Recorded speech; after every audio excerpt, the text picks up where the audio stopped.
Bismillahirrahmanirrahim. Welcome to my YouTube channel. I'm Shakur, and the topic of today's video is capital rationing.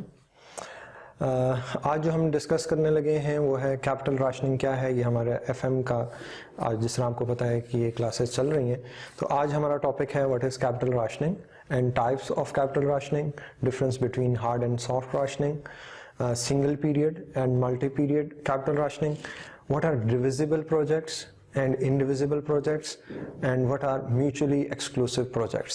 तो आज हम इसकी बात करेंगे कि कैपिटल राशनिंग, सबसे पहले व्हाट इज कैपिटल राशनिंग। लेकिन जिस तरह हमारे पास लिमिटिंग फैक्टर का कंसेप्ट आपने बचपन में पढ़ा होगा अपने बेसिक पेपर्स में, कि लिमिटिंग फैक्टर्स क्या होते थे कि जब भी हमारी कोई भी एक्टिविटी लिमिटेड हो जाती थी किसी भी वजह से, कि हमारे पास लेबर आवर्स कम है, हमारे पास मशीन के आवर्स कम है, या हमारे पास कोई भी ऐसी एक्टिविटी जो हमारी एक्टिविटी को, कोई भी ऐसी चीज जो हमारी एक्टिविटी को लिमिट कर रही है, तो उसे हमने क्या पढ़ा था, लिमिटिंग फैक्टर या बॉटलनेक रिसोर्स भी आपने पढ़ा होगा।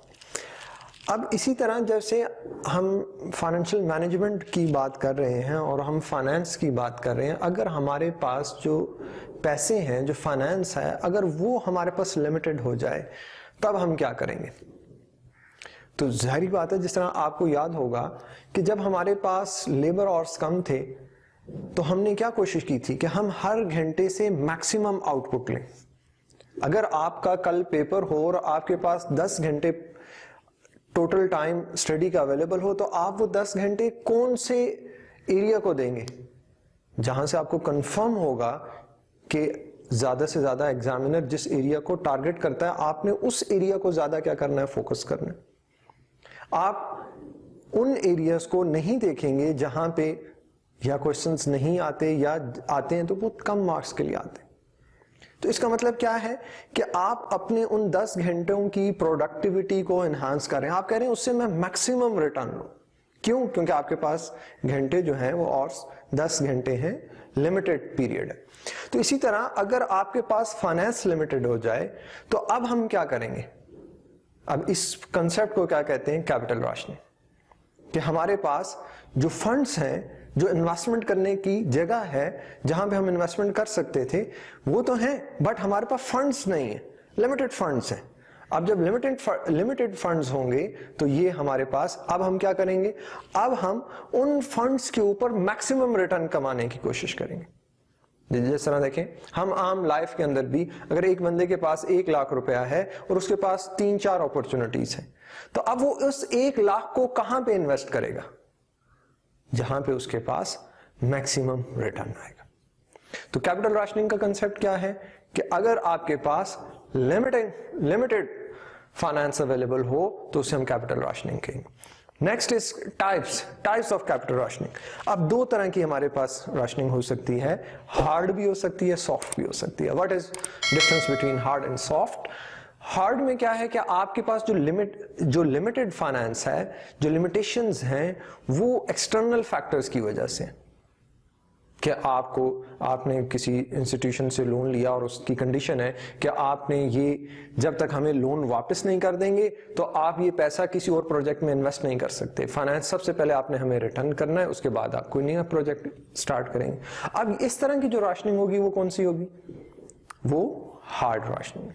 और सॉफ्ट कौन सी है, सॉफ्ट राशनिंग वो है जो हमने खुद से अपने ऊपर इम्पोज की हुई है, जो मैनेजमेंट ने खुद से अपने लिए कोई भी ऐसी कंडीशंस अपने ऊपर लगाई हुई हैं कि हम ये इस जगह पैसा इन्वेस्ट नहीं करेंगे या इस पीरियड के लिए हम इन्वेस्ट नहीं करेंगे, तो उसे हम क्या कहेंगे, सॉफ्ट राशनिंग। इसके बाद single period and multi period rationing क्या होती है। सिंगल पीरियड में क्या है कि अगर हमारे पास फाइनेंस लिमिटेड है, और लिमिटेड मतलब एक पीरियड के लिए, जिस तरह एक बंदा है, उसके पास लेट्स सपोज उसने अपना कैपिटल बजट बनाया और उसने अपना कैश बजट बनाया। कैश बजट में उसे पता चला कि मार्च का एक ऐसा मंथ है जिसमें उसके पास नेगेटिव कैश होगा, फिर उसके बाद फिर पॉजिटिव आ जाएगा। तो अब वो जो मार्च का पीरियड है वो क्या है, सिंगल पीरियड राशनिंग है। उसके पास लिमिटेड फाइनेंस है, बट वो फाइनेंस एक पीरियड से रिलेटेड है। वो मार्च अप्रैल 1 मंथ हो सकता है, 2 मंथ हो सकते हैं, वो क्या होगा, सिंगल पीरियड। इसी तरह मल्टी पीरियड भी हो सकता है कि नहीं, एक नहीं, एक से ज्यादा पीरियड के लिए, 6 महीने के लिए, 8 महीनों के लिए, 10 मंथ के लिए अगर आपके पास लिमिटेड फाइनेंस है तो उसे हम क्या कहेंगे, मल्टी पीरियड राशनिंग कहेंगे। तो अभी तक हमने बात की what is capital rationing. Capital rationing is a limited finance available for the two the company for new projects. And types क्या है, hard and soft. What is difference between hard and soft? If the limitation is imposed by the external factors, then this is called hard rationing. And if the conditions are acquired or obtained or affected by internal management, then this is soft rationing. And what is the difference between single and multi period? Single period में हमने बात की limited period, एक period के लिए, और multi के अंदर हमारे मल्टी पीरियड, एक से ज्यादा पीरियड के लिए अगर आपके पास लिमिटेड फाइनेंस है। अच्छा, देन अगर हमारे पास कैपिटल राशनिंग होती है तो हम क्या करेंगे? जिस तरह हमने पहले भी बात की थी कि पर लिमिटिंग फैक्टर, कंट्रीब्यूशन पर लिमिटिंग फैक्टर, आपको याद होगा ये लफ्ज सुन के, कंट्रीब्यूशन पर लिमिटिंग फैक्टर, कि जब हमारे पास लिमिटिंग फैक्टर आ जाता था तो हमने बात की थी कि हम कंट्रीब्यूशन पर लिमिटिंग फैक्टर को मैक्सिमाइज करते थे। कि अगर हमारे पास एक से ज्यादा ऑप्शंस हैं, एक जगह हमारे एक लेबर का घंटा यूज करने से हमें 5 रुपए बचते हैं और एक जगह यूज करने से 10 रुपए बचते हैं, और लेबर और जो है लिमिटेड हैं तो हम 10 रुपए वाले पे जाएंगे। तो इसी तरह जब यहां पे हमारे पास फाइनेंस लिमिटेड है तो हम क्या करेंगे, हम profitability index, what is profitability index?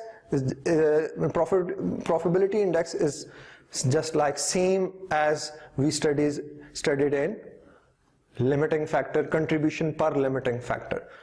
तो इसमें हमने क्या करना है, NPV divided by investment, NPV divided by investment, तो हमारे पास क्या आ जाएगा, प्रॉफिटेबिलिटी इंडेक्स।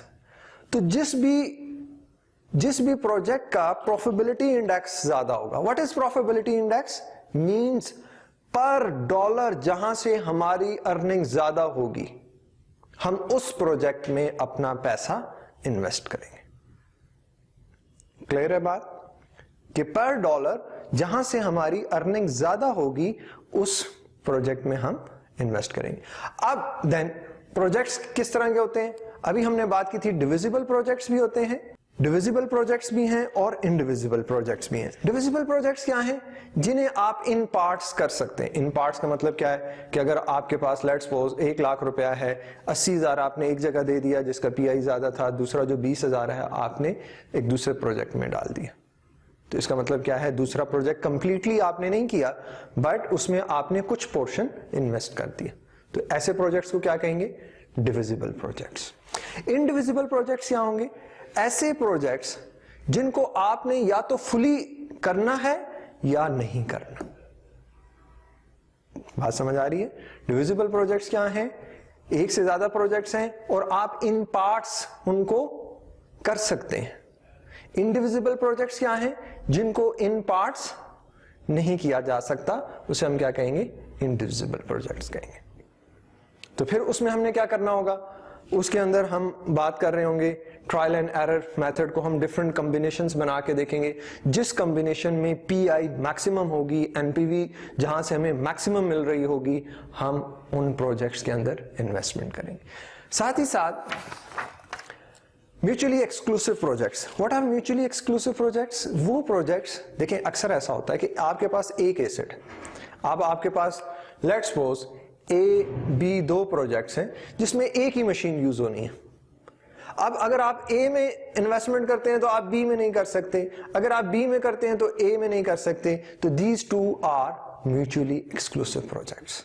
अगर आप ए करेंगे तो बी नहीं कर सकते। तो जब हमने कॉम्बिनेशन देखना है तो हमने ये भी देखना है कि कोई ऐसा तो नहीं है कि हमारे पास ए प्रोजेक्ट करना है, म्यूचुअली एक्सक्लूसिव तो नहीं है, तो हमने कॉम्बिनेशन देखना है। ए के साथ कॉम्बिनेशन भी देख लेंगे, बी के साथ कॉम्बिनेशन भी देख लेंगे, और जहां पे हमारा मैक्सिमम पीआई, मैक्सिमम एनपीवी पर डॉलर, हमारी जहां पे एनपीवी मैक्सिमम होगी, उन प्रोजेक्ट्स को हम एक्सेप्ट करेंगे, उन्हीं को हम उसी में हमारी इन्वेस्टमेंट होगी।